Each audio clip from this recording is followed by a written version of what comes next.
কিন্তু ডাকাত এসে আলম কি করলে ডাকাতি করে নিয়ে গেল। আমি সাক্ষী তো, বা আমি বড় ব্যবসায়ী না, কিন্তু ব্যবসায়ী সব আমার বন্ধু কিন্তু বাংলাদেশে। একদম দিনে দুপুরে ডাকাতি করে এই ব্যাংকটা নিয়ে গেল। শুধু এই ব্যাংক না, 7টা ব্যাংক শেষ করে দিচ্ছে মানুষদেরকে। যখন এই যে চৌধুরী একটা কথা বললো না, টাকা দেয়নি, কথা সত্য কিন্তু সব লোক তো আর উত্তম হবে না। একটা জায়গায় কি সব লোক উত্তম হবে?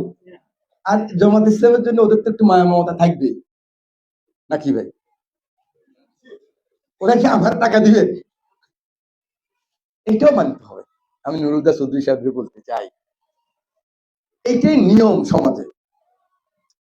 ওদের জন্য একটু বেশি ফিলিংস থাকবে, কিন্তু ব্যাংক এমন একটা প্রতিষ্ঠান যেখানে এই ফিলিংস থাকতে পারবে না। যতক্ষণ পর্যন্ত সে ট্রান্সপারেন্ট না থাকবে, অনেস্ট না থাকবে, তাহলে সে আলটিমেটলি সাস্টেনেবল হবে না। মানে সে কথা ঠিক নাকি? আলটিমেটলি কিছুদিন চলবে, সাস্টেনেবল হবে। ওনারা কিন্তু এই কাজ করেন না।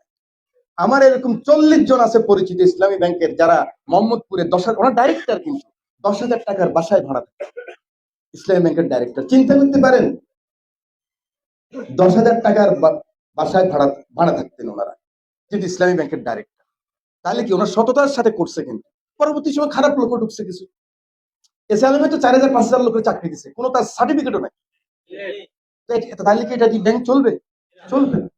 ইসলামিক শেষ করে দিছিল, আবার গ্রাহকরা টাকা দিয়ে ওটা চালু করছে, 5,000 10,000 যে যেরকম পারছে দিছে।